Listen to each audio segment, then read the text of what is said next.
Hot Noise Radio presents Starbound Studios starring Maggie Martinez and the Hot Seat Interview. Y ahora con ustedes, Maggie Martinez en Caliente. Here it is, Nakita Hemingway. She is the candidate and Democratic nominee for the Agriculture Commissioner's Office, right? Yes. Welcome. Thank you. It's an honor to be here with you, Maggie. You So know, this is your home, the Hot Seat Interview. Yeah. So, basically,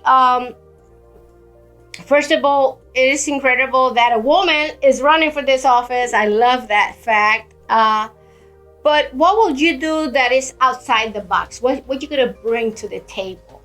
So first and foremost, I want to formally introduce myself. My name is Nakita Hemingway. I am an entrepreneur, former corporate executive, licensed realtor, mother, wife, and of course the Democratic nominee for Commissioner of Agriculture. So Maggie, to answer your question, what am I going to bring to this position? It is experienced leadership. You know, historically, Georgia has elected farmers only to govern this office, and agriculture is the number one industry in the state of Georgia. And because of my unique background, I am definitely focused on growing Georgia's economy, helping farmers become more profitable in their businesses, and putting affordable meals on Georgia's families' table. So I'm a mother first. That's right. And so, you know, it's an asset that doesn't neatly fit on a resume, but it is a criteria in order to make this seat successful. So. That's excellent. And I was looking at your opponent. Okay, so Yes. What makes you different from him? So, again, all of the above. I am a fifth generation farmer. Ooh. And for over 100 years, my family owned 360 acres of land off of the Savannah River. And now we own none of it. So I understand the journey that many farmers and minorities have experienced within the state in terms of this space being equitable for everyone. My opponent has inherited everything that he has. He lets you know his farm has been in his family for 7 generations, and he still drives his grandfather's tractor. And for me, it's like, I think that's admirable, but you're not the most qualified person for this position because you don't know what it means to build something from the ground up. That's right. So we really need to bring to office those public servants that want Absolutely. to work with families, with farmers, with young people, because we need to bring young people Right. to this business. For some reason, they are just moving to urban places, and we need them Yes. back. How can we work with this? So the fact of the matter is that agriculture is typically not a sexy space. Mhm, that's right. The average farmer in the state of Georgia is 58, approaching 59 years old. So it is incumbent upon us, if we're to be serious about growing, you know, our food in the state of Georgia, we must attract and retain the best talent, young minds, innovation to this space. So for me, it is, let's start speaking up and showing people what agriculture looks like. Because, you know, no offense to, you know, who is popular in this space, but every farmer is not a middle-aged white man with overalls on a tractor. That's right. Mhm. In fact, globally, women are the number one farmers. Interesting. We account for 52% of the farmers globally. So a lot of people are, you know, blown away by the fact that I'm a woman running for ag commissioner. But to be honest with you, I'm just like the average farmer. We have a problem. You know, farmers need workers. Yes, they do. And I know William Bodie is going to be an excellent commissioner for the Department Absolutely. of Labor. As a matter of fact, he's coming to the hot seat interview. I love But it. how can Nakita work with William in terms of educating our new generations to really work as farmers? Yes. So, and it's a great question you're asking. So, I want to give a little backstory. The state of Georgia is the number one in terms of H-2A visas. Oh. Migrant workers, farm workers are essential to the life cycle of agriculture. And so many of the farmers, this is how they fulfill their labor pool in order to keep costs down in terms of input and to make sure that when we get our products, they're affordable, right? But just recently, I believe last year, there was a 3-year investigation titled Operation Blooming Onion, which, by the way, happened in my opponent's district. Okay? That's right. Where they found that farm workers were being brought here to Georgia legally. And when they arrived, their papers were confiscated. And they were held against their will. They were put in living conditions that were the equivalent of slavery. And also, this is something that we have to address because we want to make sure that whoever comes to work in this country under this provision, the H-2A, is a program to bring foreign workers here in the state of Georgia and the United States. But this cannot be happening. This is more like human trafficking. This is not good. And so it took a federal investigation to expose what has been happening in South Georgia when we have an attorney general who has a human trafficking committee, but no one from the Ag Commission sits on that committee. And that's not good. And we have an agriculture commissioner whose number one duty is to ensure the safety and well-being of every individual in this space. But he's turned a blind eye. He was more focused on, dethroning, as I like to say it, Reverend Warnock for Senate than actually doing his job.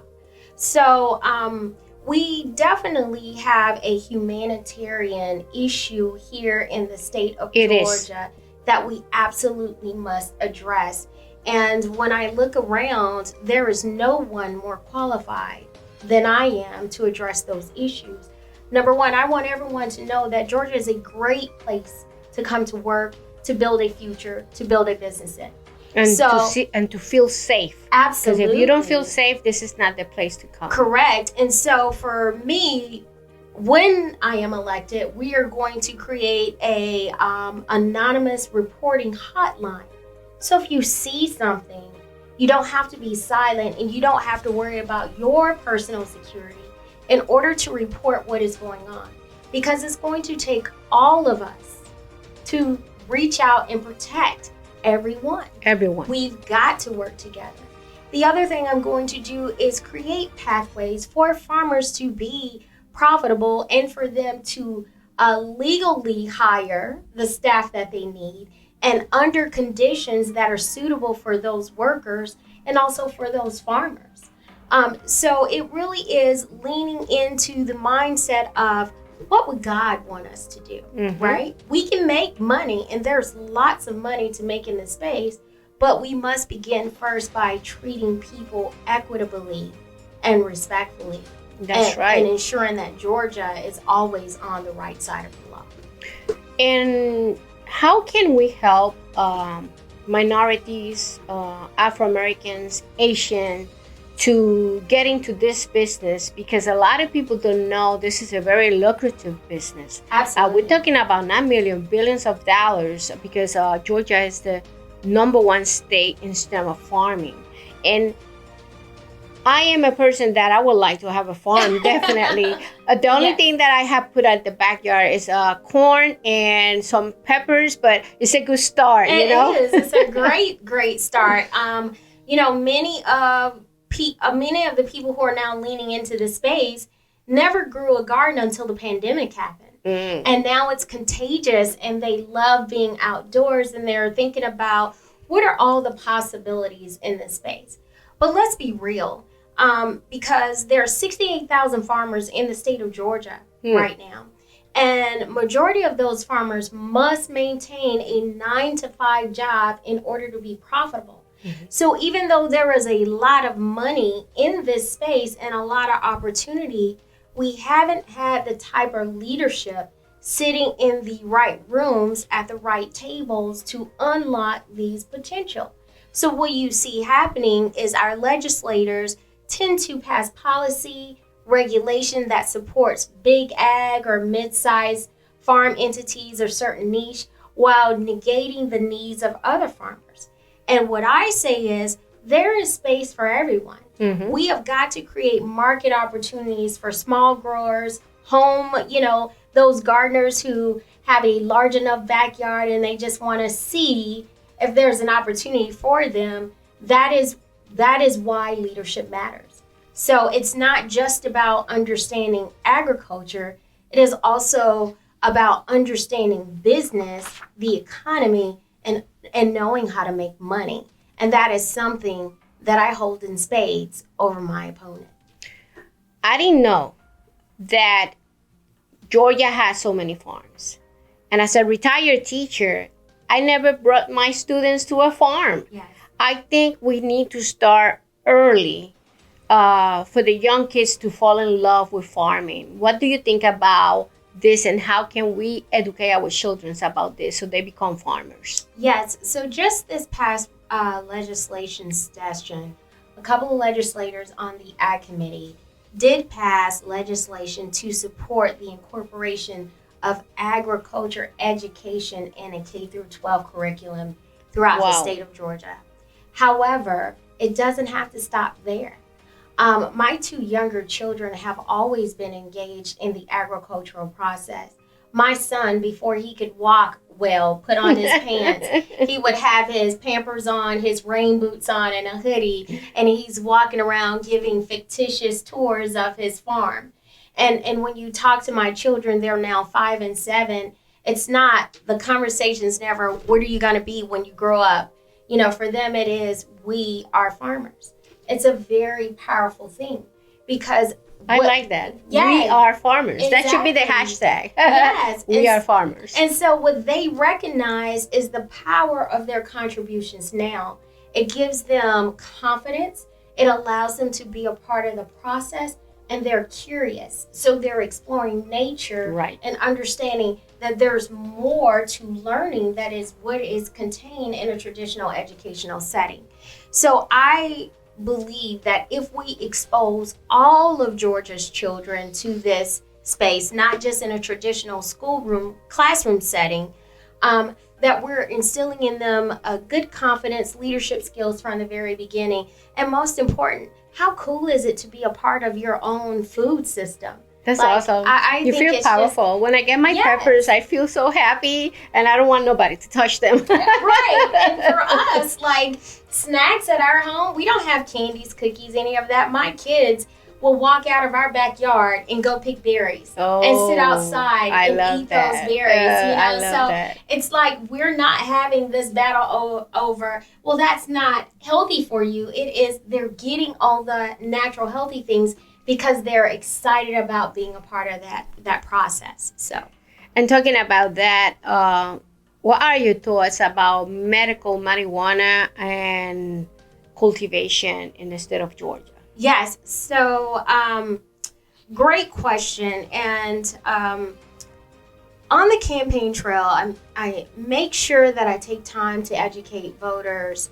The fact that this election, and I know they get tired of hearing it. Mm-hmm. Well, every year it's this election, but this really is the election that is going to define where our society grows and or fail for the next 10 years.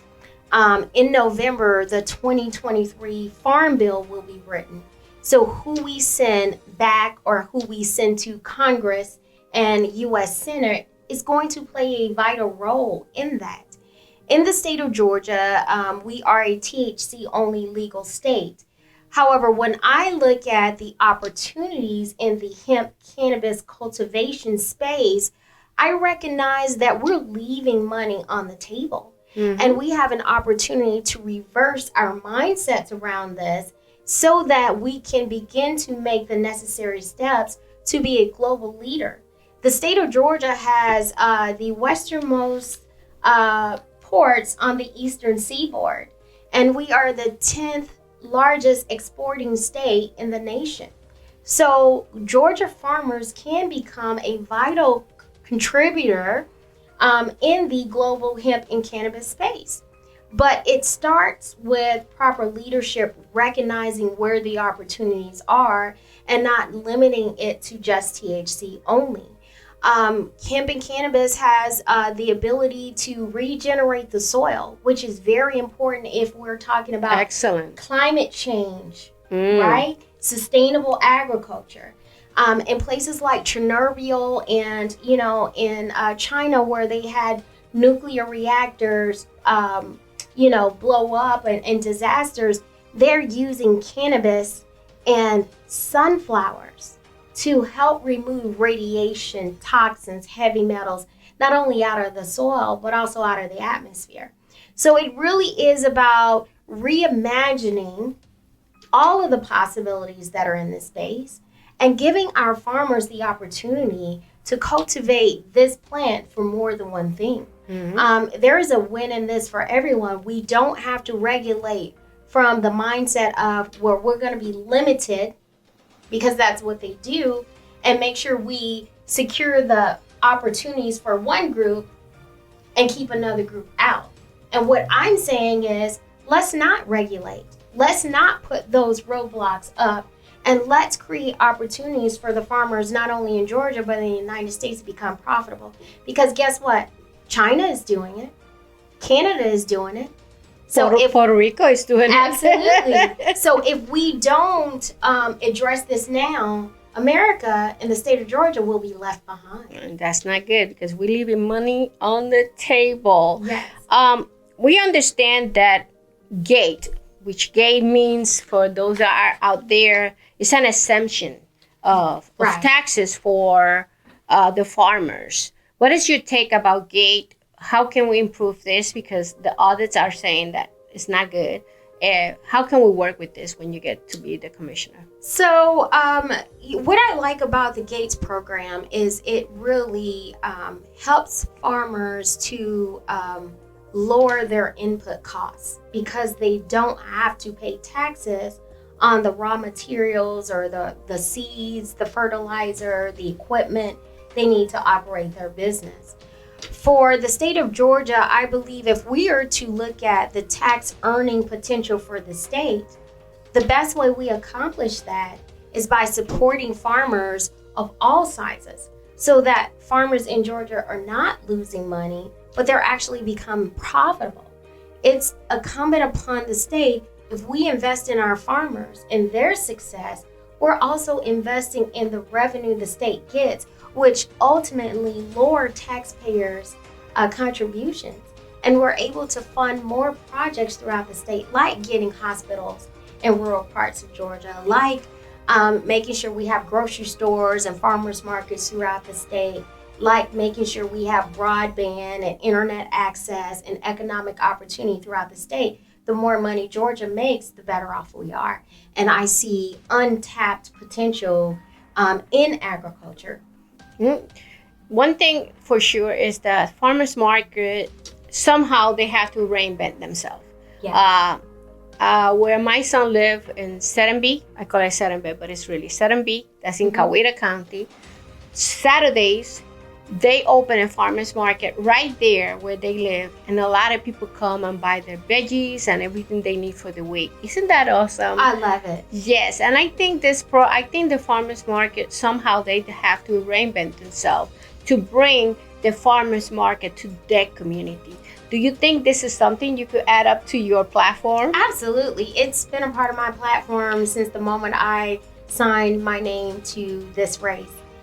Because farmers markets are often underestimated in terms of the value they create to their communities. Sure, it serves as a marketplace hub for farmers to get their products on the tables of families, but local artisans, small businesses benefit from that. There is a sense of community in some of the most thriving parts of Georgia where there are farmers market. There is a direct correlation to education outcomes being more positive, health being better addressed, profitable opportunities for people within those communities, and also protecting the land value and property value within those areas. So for me, it is a travesty that we have food deserts in the metro Atlanta area, let alone that there are counties throughout the state without a farmer's market or grocery store. So how we imagine, how we reimagine, how we address this need and this issue, I have a plan, and I want, everyone to know that when I win in November, we will see a change in food security in the state of Georgia and the economic opportunities, and farmers markets are only just the beginning. Just the beginning. Nakita Hemingway, she's running for Agriculture Commissioner for the state of Georgia. I am delighted to have her here at the Hot Seat interview. Yes. And certainly any campaign needs funds, needs money.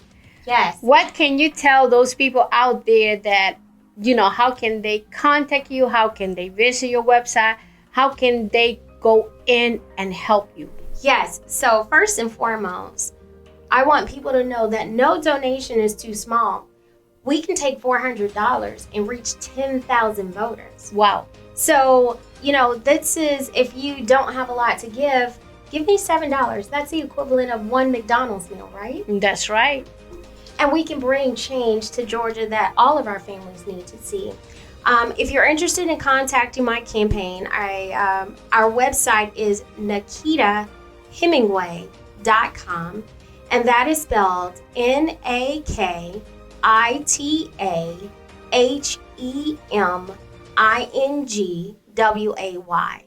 And I'm constantly reminded that timing is everything. So it is truly an awesome time to be who I am, because I'm the only Nakita Hemingway. So if you Google my name, you are bound to find me. I'm on social media, on Instagram, Twitter, Facebook, and we really make it easy to contact our campaign. If you simply want to send a message regarding some of the challenges you are experiencing throughout the state of Georgia, we'd love to hear from you. If you'd like to invite us to your church, to your community, talk to your group, definitely reach out. And if you can put a few dollars in the till, that would be really helpful, because we're within 60 days of Election Day. Right. And we still have a lot of voters to reach. But more importantly, I want you all to know that I didn't enter this space to be a politician. I entered this space because I understood the equity in agricultural problem. And when I look around, I'm the most qualified person to solve these issues. And it has been a part of my own personal journey in agriculture and some of the challenges that I've also faced and overcome, that lets me know change is possible. And these things that I am promising to you, we can accomplish together. So that's excellent. Thank you, Nakita, for being here in my show. Awesome. Thank you so much. And we want to make sure that the people out there see this program, because she is devoted and dedicated to the people of Georgia. Absolutely. Based on what I read from her website, her platform, and everything else that she brings to the table, she's genuine. Let's put it this way. She's not like a career politician. She is here to help the farmers of the state of Georgia. So it's important that you know the opportunities that are out there. Yes. How can other agencies work together to bring workers, foreign workers, to work in the state of Georgia? How can you get loans to get your farmer up and running? How can you get your tax exemption for your farm, which is important? I might get some chickens. I don't know. I was looking about layers. Okay, these are my layers chicken, and these are my other chicken. Maybe I go into that, and you never know. You never know. But it is important that if you're out there listening to this program today, without funds, we cannot run a campaign. That's right. And Nakita needs those funds to go into her campaign bank account and pay for those ads that she has to put out there in order to reach more voters, yes, and educate more voters. What is this department about? What is the agriculture department about? Thank you for being with us. Is anything else you want to say? No, Maggie, I love it. I always have such a great time when we're together. Thank you. And yes, so looking forward to November 8th. Okay. This has been a long journey, and you know, the people of Georgia deserve better. And we are so close to electing leaders up and down the ballot that are dedicated to bringing about the change. And listen, these are nonpartisan issues. This is truly about our democracy. It is about our survival. And the time is now. The time is now. Well, this is Maggie Martinez at the Hot Seat Interview. Until next time.